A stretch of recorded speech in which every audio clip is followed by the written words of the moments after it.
Why is this so unnecessarily, like... This is giving me, like, Wizard of Oz vibes. I'm feeling like a witch. And thank God. Hey, everyone. We're back. Who would have thought? Not me. We all agree that this light should be up here. That's a little bit better. Okay. I hope everybody is safe and well and doing their best. As you can see, I've really updated the motif to kind of fit with Earth at the moment. For those of you that do not know, California is being ravaged by fires right now. It's literally orange outside as we speak. You know, I just hope everybody can stay safe and that these fires will die out quicker than we hope. It's fire season, so I don't know, because a lot of you really need to know the gender of your babies. But that's not what we're doing today. That's not what we're here to talk about. So this week I've already tried to film a couple videos and it just didn't really work out. I didn't like them and I just ended up scrapping them. And then I was on Twitter yesterday and I just keep seeing all these memes of people making fun of the MBTIs, and I was like, pause. I love the internet defining my relationship and personality. Why don't I take the MBTI test again with all of you? Doesn't that sound like so much fun? You guys watching me take the MBTI test? Come along. We're gonna do a really quick MBTI, and I don't remember if this is the one that, like, you know what I'm talking about? Like the test that we've all done before where it gives you like those little like origami people at the end of it. That's the one I'm looking for. And I don't know if is it human? No, I need to find it. Yeah, that's what we're gonna do today. And I literally have like 45 minutes to do this because I have a guy who's coming over to the house to measure a window in my bathroom, and I would prefer if he didn't walk in the middle of me filming the video, so I have to explain what I do in my free time. Ahaha. So we gotta do this quick. My computer needs to update. The other reason I thought about doing the MBTI was that I haven't taken it in forever.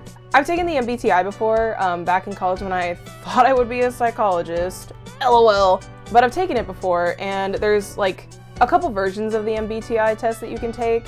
There's like the actual official Myers-Briggs test that you can take. I think you have to pay for it, and it's super extensive. It's like a ton of pages long and there's hella questions. You can do cheap versions online. It's not as in-depth as the regular test, but it still gives you a pretty good idea of your personality match and all of that. But I'm usually always an ENFP, stats here, and I kind of want to take the test because ever since quarantine, I feel like my personality has completely changed. But yeah, I don't like doing anything social and extroverted now. Even if like I want to go spend time with like a friend of mine, like the whole time I'm just thinking like, when can I go home and play The Sims? So we're gonna take this today to see if that's changed at all. I don't know if it will. I'm gonna try and answer these as honestly as I can. Sorry if I look like a sociopath at the end of this, but we shall see if like I've changed. I think this is the website that a lot of people have done before, 16 personalities. This is the one I think that it gives you like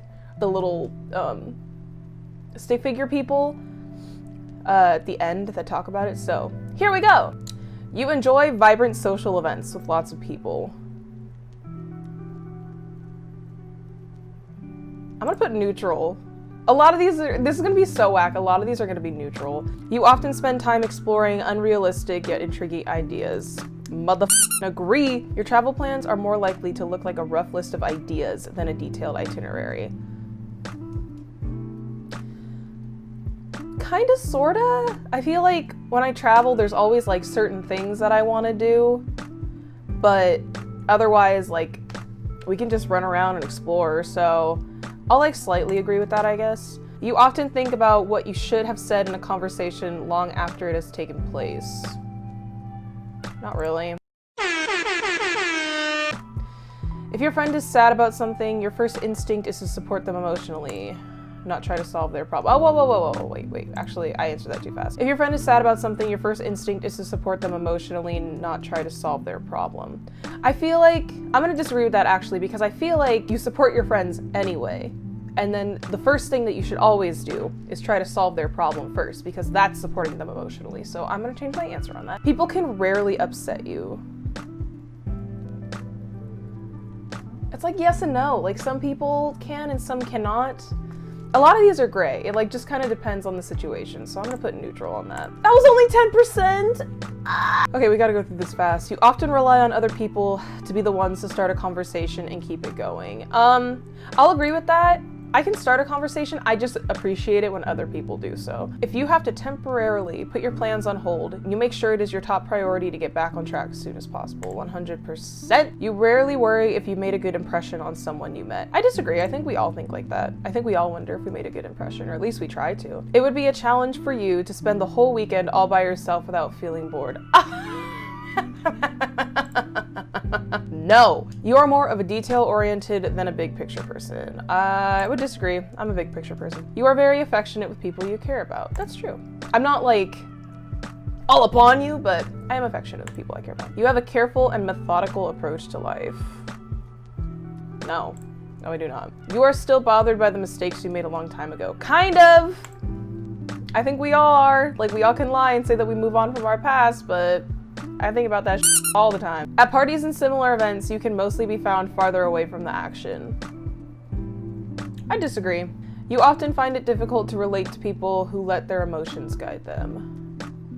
Oh no. Emotions are fine. When looking for a movie to watch, you can spend ages browsing the catalog. I sure can. You can stay calm under a lot of pressure. I can. When in a group of people you do not know, you have no problem jumping right into their conversation.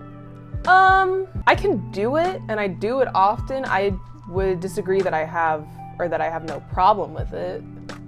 A group of people I don't know?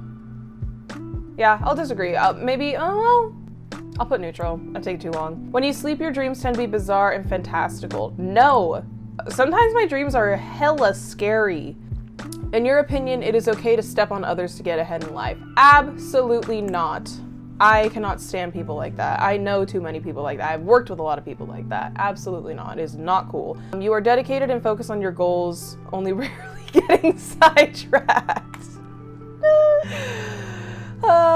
If you make a mistake, you tend to start doubting yourself, your abilities, or your knowledge. I do. That's actually 100% true. There's sometimes where I make a mistake and I'm like, I don't care. Like, I can be calm about it, but I will think the whole time, I'm like, that was so stupid and avoidable. I feel like a lot of people do that though. When at a social event, you rarely try to introduce yourself to new people and mostly talk to the ones you already know. Actually, okay, when it comes to introductions, I will disagree with that because I do not like it when I'm at like I'm out with friends or something. I'm hanging out with people and they have new friends that I haven't met and they're just kind of like sitting off to the side because you and your main crew are like, you're all homies, so you're getting along really well and they don't know how to interact. I hate that. I hate when people don't read the room and see that people are uncomfortable and don't know how to involve themselves, so I will go out of my way and be like, hey you, blank, blank, blank, blank, like roll through, do that, because I feel so bad because I don't want to be that person like just stuck on the side when like, I feel like everybody like knows what I'm talking about. Like you're in a situation where you know you have a mutual friend and they're in a friend group and they're all super tight and you don't know how to bust in and they're all just sitting there being friends and you're like, I hate this so much. You usually lose interest in a discussion when it gets philosophical. I disagree.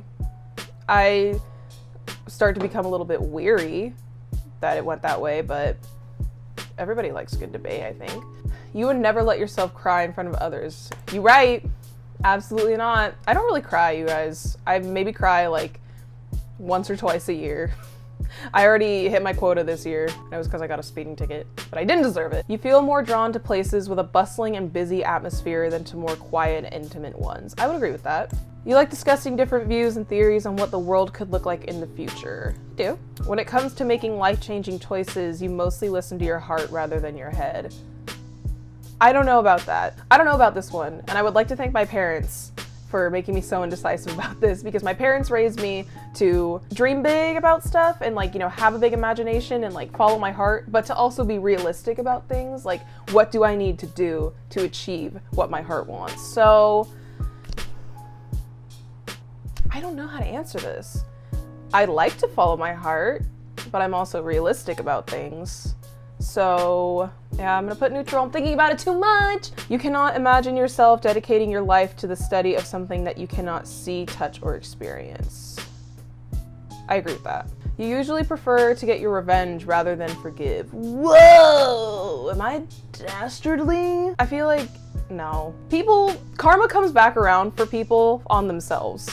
There's not much that I need to do, so you often make decisions on a whim.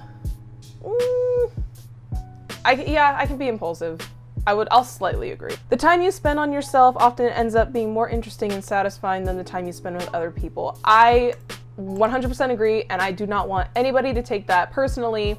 I love spending time with friends and family and loved ones and meeting new people. Like, that's fine when the time is right, but I lived by myself for a year in a state that I had never lived in before. And I learned so much about myself and my identity and just how much I appreciate privacy and just being alone. Literally, I covet personal time. Like, it's so important. It's so important. So yeah, I would agree. You often put special efforts into interpreting the real meaning or the message of a song or a movie. Kind of, I'll agree with that. I'm not big on like the messages or the story. Well, I am, but I'm not. A lot of times, like if a movie's good and a song just sounds good, I like it. I'm more into like the production of movies and songs and the marketing behind movies and songs more so than like the actual story. But I do. Everyone appreciates a good story now and then. You always know exactly what you want.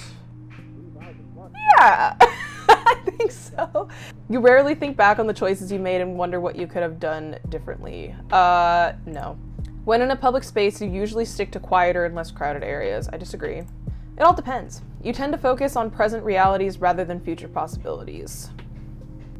I disagree. I think about the future a lot. You often have a hard time understanding other people's feelings. No, I'm an empathetic person. When starting to work on a project, you prefer to make as many decisions up front as possible. That is true. When you know someone thinks highly of you, you also wonder how long it will be until they become disappointed in you. Oh my god.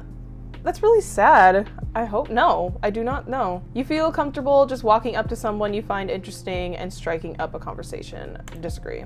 No. The time's gotta be right. I'm not just gonna barge in and be like, hey, you like BTS? You often drift away into daydreaming about various ideas or scenarios. Hell yeah. You look after yourself first and other comes in second. Yeah. I think everybody should do that. That's not a selfish thing. Even when you have planned a particular daily routine, you usually just end up doing what you feel like at any given moment. Oh, I'm so exposed. Your mood can change very quickly. Yes. You often contemplate the reasons for human existence or the meaning of life. Not a whole lot. I'll disagree with that. You often talk about your feelings and emotions. Yeah, my friends can agree to that. You have got detailed education or career development plans stretching several years into the future.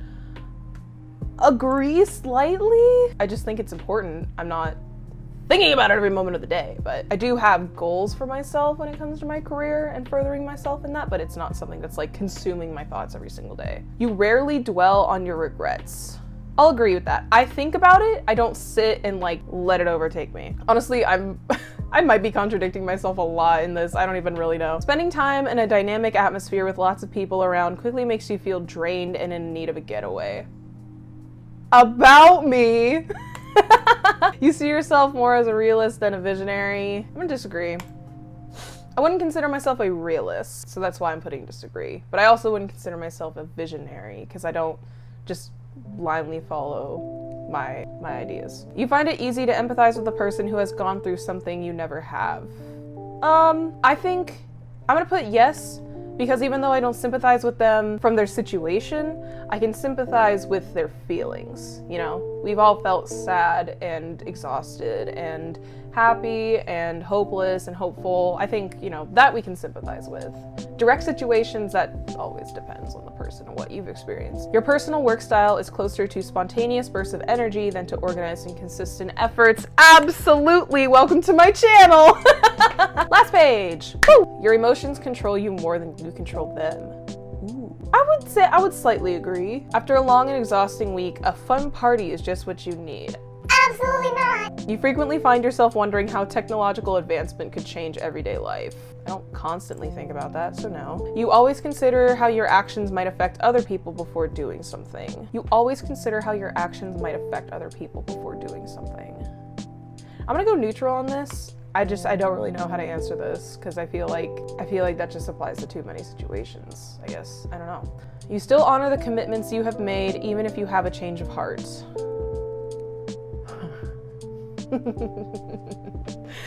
Oh man. If I had a nickel for how many times a friend invites me to do something and I cancel last minute on the day of, so I would have to honestly disagree. You rarely feel insecure. I would agree with this. I generally try not to feel insecure about things. I feel like it's impossible not to, especially when it comes to like content creation and things like that. Like I'm always kind of like, is this what people want to see? Is this right for me to put out? Is it done well? You know, like things like that. But otherwise I don't really feel that insecure about things, so. Okay, that was the last one. Let's see our results. I am so nervous. If I'm not an ENFP, I don't know what I'm gonna do with myself. Oh my god! Oh my god, you guys! I am introverted as fuck! Oh my god, when did this happen? Quarantine changed me, y'all. Wow. I'm a mediator now. I am not an ENFP. What? Mind. This trait determines how we interact with our environment. I am 60% introverted and 40% extroverted. This trait shows where we direct our mental energy. 56% intuitive, 44% observant. I think I might have messed up this one because I feel like I'm way more observant than I am intuitive, but whatever. This trait determines how we make decisions and cope with emotions. For nature, 36% thinking, 64% feeling, head empty, only feelings. Tactics, this trait reflects our approach to work planning and decision making. Prospecting is 60%, judging is 40%. Yeah, I guess so. And then identity, this trait underpins all others, showing how confident we are in our abilities and decisions. I'm 57% turbulent, 43% assertive. Uh-oh. This is weird, it's never changed. Like it's always been ENFP, like after all these years. Compromising just 4% of the population, the risk of feeling misunderstood is unfortunately high for the mediator personality type, but when they find like-minded people to spend their time with, the harmony they feel will be a fountain of joy and inspiration. This literally just described like an indoor Gemini, which is literally who I am now. So I guess this makes sense, I don't know. Except I don't like nature. You will not catch me outside on a hike. Mediators are the most likely personality type to say they would be happier living a simpler life. I actually disagree with that. Mediators are led by the purity of their intent, not rewards and punishments. People who share the mediator personality type are proud of this quality, and rightly so, but not everyone understands the drive behind these feelings, and it can lead to isolation. I feel red. I feel red to filth. The library is open. We know what we are, but know not what we may be. Oh my god! Why is that me? As with most people who share the diplomat personality types, they are considered gifted when it comes to learning a second or third language. Okay, since when? Because I was trying to learn Korean earlier this year and I'm still stuck on the first rings of Duolingo, so that's a lie. Listen to many people but talk to few. This is exposing me left and right, dude. J.R. Tolkien, okay, cool. William Shakespeare, Bjork, Alicia Keys. Those are cool. Tom Hiddleston, okay. Julia Roberts, William Wordsworth, okay. Johnny Depp, Frodo Baggins, okay. Arwen, okay, this is, am I just a Tolkien character? Yeah, okay, strengths and weaknesses. Let's just do like a couple more of these because I don't want this to be too long. Idealistic, okay, seek and value harmony, sure. Open-minded and flexible, very creative. Yes, mama, passionate and energetic, sure. Dedicated and hardworking, okay, yeah. Mediator weaknesses, too idealistic, okay. Too altruistic, that is true sometimes. Impractical, okay. Dislike dealing with data. Take things personally, kind of, sort of, depends. Difficult to get to know. That's actually a little true. I mean, I could literally just go through this for hours, but I don't know if I want to put everybody through this. Oh, let's do career paths. Let's see. It is perhaps more challenging for mediators to find a satisfying career than any other type. Facts! Though intelligent, the regimented learning style of most schools makes long years earning an advanced degree a formidable undertaking for people with the mediator personality type. At the same time, that's often what's needed to advance in a field that rings true for them. Mediators often wish that they could just be doing what they love without the stress and rigor of professional life, mama! Louder for the people in the back. Conclude. Let's bring this all together. Let's bring this home with a conclusion. Few personality types are as poetic and kind-hearted as mediators. Their altruism and vivid imagination allow mediators to overcome many challenging obstacles more often than not, brightening the lives of those around them. Mediators' creativity is invaluable in many areas, including their own personal growth. Whether it is finding or keeping a partner, making friends, reaching dazzling heights on the career ladder, or planning for the future, mediators need to put in a conscious effort to develop their weaker traits and additional skills. Leave me alone. What you have read so far is just an introduction. Blah, blah, blah, blah, blah. Okay, just what you can do for premium. Okay, that's it, you guys. My God. I'm a little gagged. I have been an ENFP my entire life, so this is a bit shocking, but I mean, it is what it is. I'm an INFPT now. Turbulent, tag yourself. But yeah, that's it for today's video, you guys. As always, leave a like and subscribe if you like my channel, you like the videos I'm putting out. I'm gonna go ahead and I'm gonna link this test down in the description box below, so take it and tell me what personality types you guys are. I want to know the tea. What's the grease, Mary? Let me know if you guys are the same as you've been before. Let me know if you guys changed also, or let me know if you guys have never taken the test. I am dying to find out. But yeah, you guys, thanks for watching, and I'll see you guys in the next one. Stay introverted and turbulent.